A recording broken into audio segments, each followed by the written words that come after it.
All right, everybody, welcome back into Cherry Picking. Today's video, matchups to target and streamer options for the rest of Fantasy Hockey Week 19, and then leaking a little bit into the weekend as well. We're looking at the three worst defensive teams over the last 10 games in the NHL. So looking at the Anaheim Ducks, Chicago Blackhawks, Columbus Blue Jackets, looking at their next two games each and which players are best to target. One player to target for shots on goal props. There's always a high volume guy on each team. A must-start player, whether he has a really good track record against the team or over his last 10 games or month, he's at around a point per game or just having a good showing. And then a streamer, sleeper option, someone who's really lowly rostered in fantasy hockey right now. And then also a streamer option if you're playing NHL DFS as well. So the first team we're going to be looking at, the Anaheim Ducks, and they're pretty much dead last in every single category that you can think of when it comes to defensive statistics.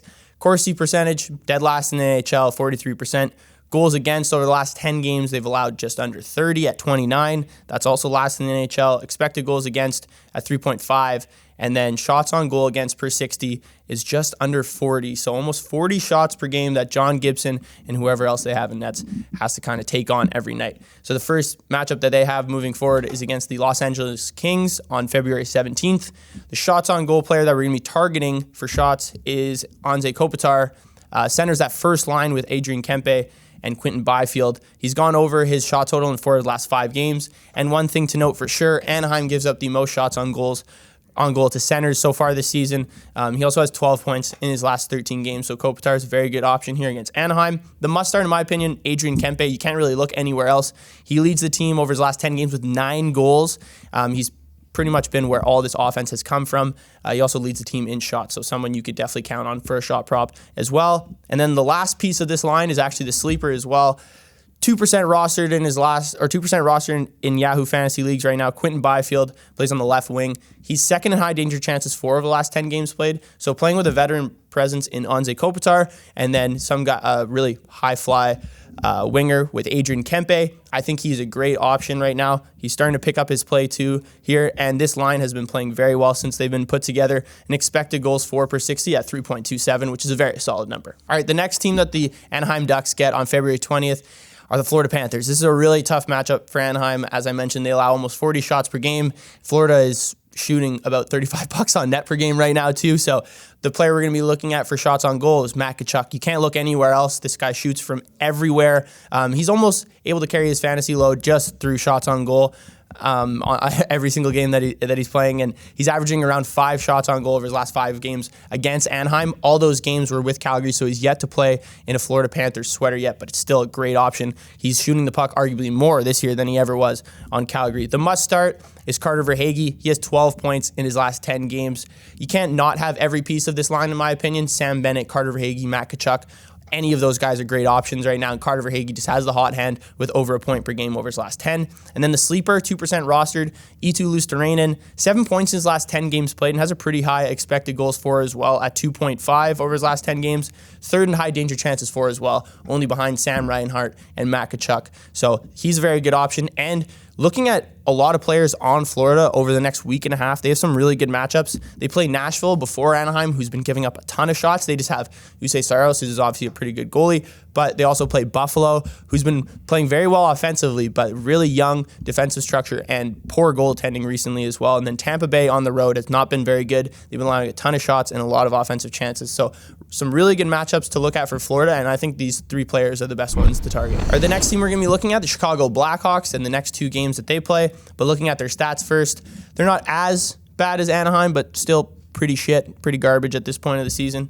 Corsi percentage, 31st in the NHL at 44%. Goals against right now, also tied with Anaheim over the last 10 games played, allowing 30 goals over that stretch. And then expected goals against, 3.32, which is second to last in the NHL. And then shots on goal against, not as bad as Anaheim, but allowing 35 shots per game over the last 10. The first matchup we're going to be looking at for them is against the Ottawa Senators on February 17th.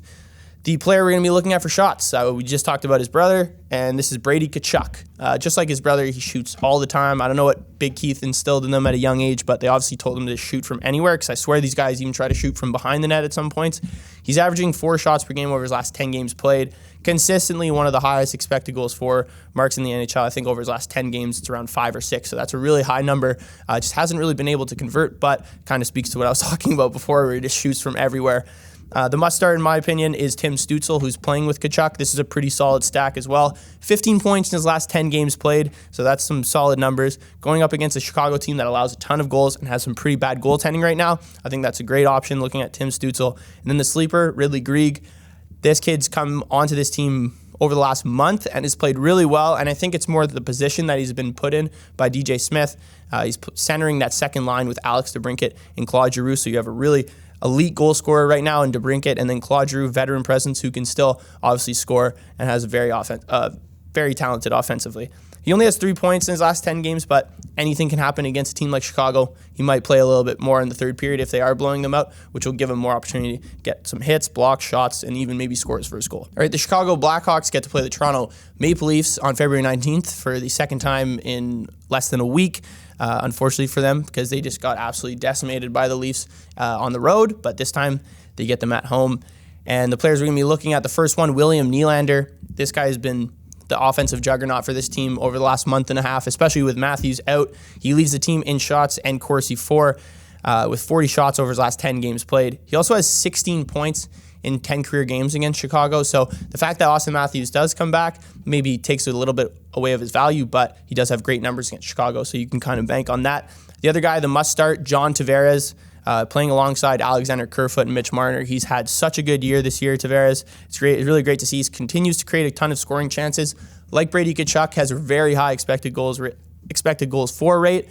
And then he has 11 points in his last 10 games played, and then his last 5 games played against Chicago, he's at a point per game. So it's really good to see John Tavares having such a good year this year. Definitely a plus matchup when he goes up against a team like Chicago.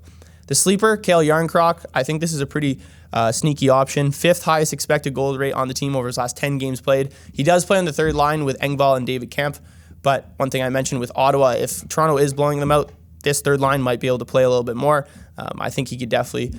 His offensive game plan and game has been much better recently too, looking at just 3 goals over his last 10 games played, but a very, very cheap option when Toronto plays Chicago on February 19th. All right, so the last team we're going to be looking at for matchups to target are the Columbus Blue Jackets. Right now, they are last in the NHL in the standings. But their stats aren't as bad, I would say, as Anaheim and Chicago, but there's definitely one position that you can exploit when one of your teams play against the Columbus Blue Jackets. So Corsi percentage, 26 in the NHL right now, 46%. Expected goals against per 60, 27th in the NHL, 3. Shots on goal against per 60, 28th at 34, so a little bit less than Anaheim and Chicago. And then goals against, they're third last in the NHL, allowing 27 goals over the last 10 games played. So the first matchup we're going to be looking at is against the Winnipeg Jets on February 16th. That's today. You're going to be looking at Josh Morrissey for shots on goal. He has 35 shots over his last 10 games played. And as I mentioned, there's one position you can exploit against Columbus. That's defensemen. They allowed the most shots and scoring chances to defensemen so far this season. Josh Morrissey, very offensive defenseman who gets a ton of assists as well, along with shooting the puck a lot. The must-start, in my opinion, Pierre-Luc Dubois. He's having a very good season with Winnipeg this year. Kind of revenge game narrative, too. You can go into this one as well. He did score in his most recent game against Columbus, and over the last 10 games, leads the team in expected goals for at 6.3, but he only has 4 points. I think against a team like Columbus, he'll definitely be able to burst that bubble. And then the sleeper, Neil Pionk, another defenseman I'm going to go with here. As I mentioned, Columbus very susceptible to these kind of players, and he only has 3 points over his last 10 games, but I think you can get him kind of on a buy low spot against Columbus here, so definitely a cheap option in DFS when this game comes around. All right, so the other team that Columbus plays before the week ends is against the Dallas Stars on February 18th. The player we're going to be looking at for shots on goal, Jason Robertson out of California. This kid's having a great year this year, just before the regular season too, signing a deal with Dallas. He leads the team in shots by a mile over the season and then over the last 10 games as well. The next closest over the last 10 games is Jamie Benn. It's like a 10-shot discrepancy, so this guy really controls the offense when he's on the ice. Must start, Jamie Benn. This matchup against Columbus is just too good to pass up. He has 10 goals and 21 assists in his career against Columbus in just so many games. He's second highest expected goals rate over his last 10 games played, only behind Jason Robertson. And for whatever reason, him and Tyler Seguin, this is like their resurgence year. These guys have been able to score on a very low volume of shots, but it hasn't really wavered at any point this season. So you can't really believe that it's just going to stop at this point. And then the sleeper, Wyatt Johnston, been really impressed with this kid. Didn't think he was going to blossom this early, but he's playing really well. Over the last 10 games played, he's 5th in expected goals for, and he's playing around 16 to 17 minutes a game, so definitely an option, someone who's really cheap right now. If he's playing that much time against a team like Columbus, he'll definitely be able to get some points on the box score. All right, thank you guys for tuning in. Let me know what you thought of the matchups to target for this week. Be sure to like, comment, and subscribe, and I'll see you guys next time with the biggest busts of this year's fantasy hockey season.